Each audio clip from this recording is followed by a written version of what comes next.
Welcome to the Parsha Perspective. Each week, we will delve deep in a weekly Torah portion to find a practical and insightful way to enhance your daily life.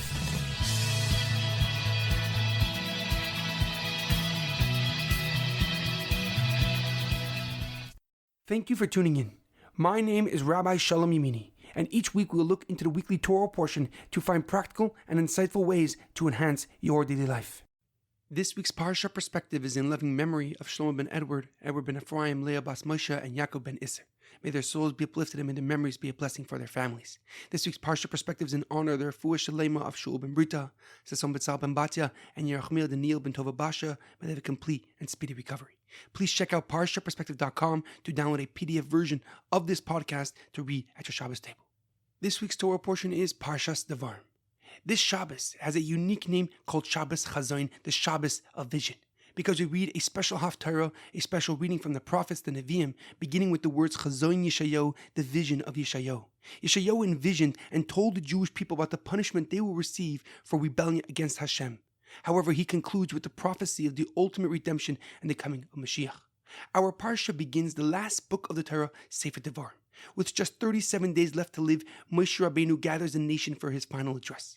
He rebukes them for their many past misdeeds and their lack of trust in Hashem. And then Moshe expresses the burden of leadership and how he mitigated it by appointing leaders over each individual tribe.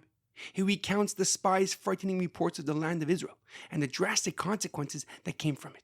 He describes their journey through the desert and their wars with Sihon, Bashan, and Emor. However, a question comes to mind.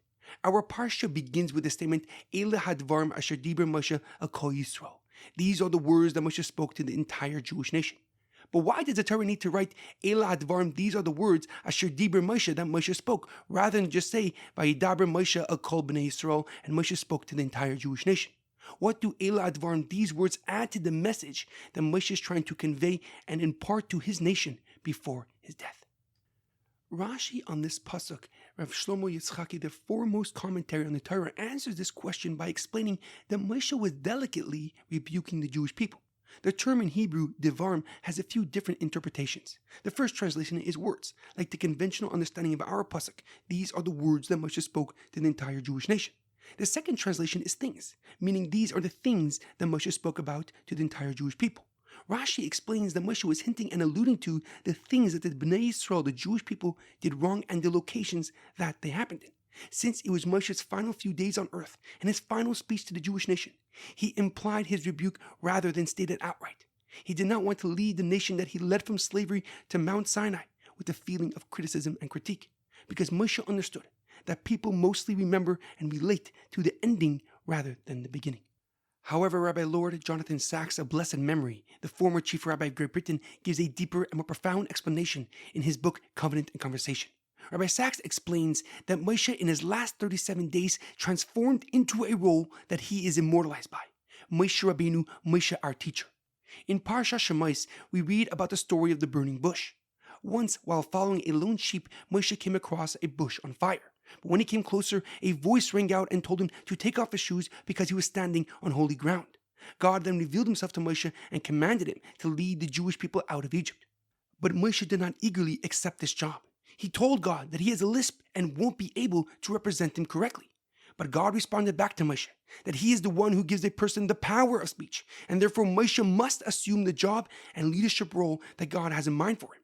Rabbi Sacks explains that Moshe said to God he did not want the job because Lo ish devarim anachi, I am not a man of words. However, at the beginning of our parsha, at the end of Moshe's life, Moshe becomes a teacher, the man of words. He already appointed the next leader of the Jewish nation, Yeshua ben Nun, to lead the people into the promised land. And now he is stepping into the role that he is known and remembered by, Moshe Rabbeinu, Moshe our teacher.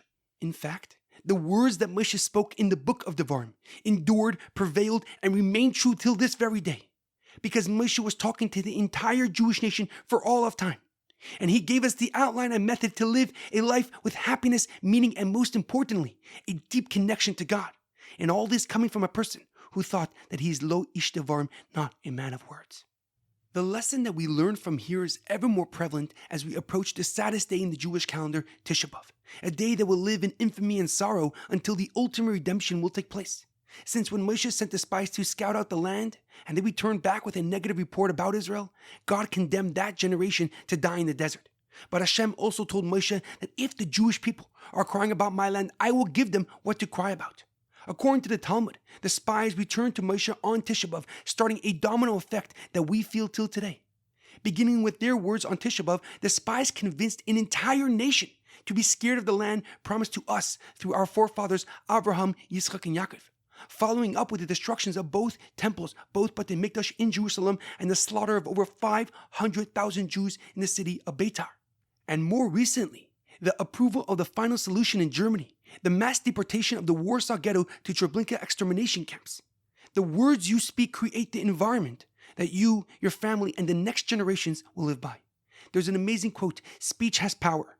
Words do not fade, and what starts out as a sound ends in a deed." Have a meaningful Shabbos and an easy fast, and may we merit to celebrate this Tisha B'Av in the third temple with the ultimate redemption and the coming of Moshiach.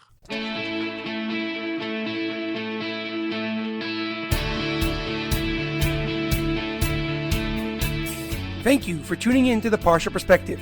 Check out our website, theparshaperspective.com. Send thoughts and comments to theparshaperspective@gmail.com. Till next time, thanks for listening.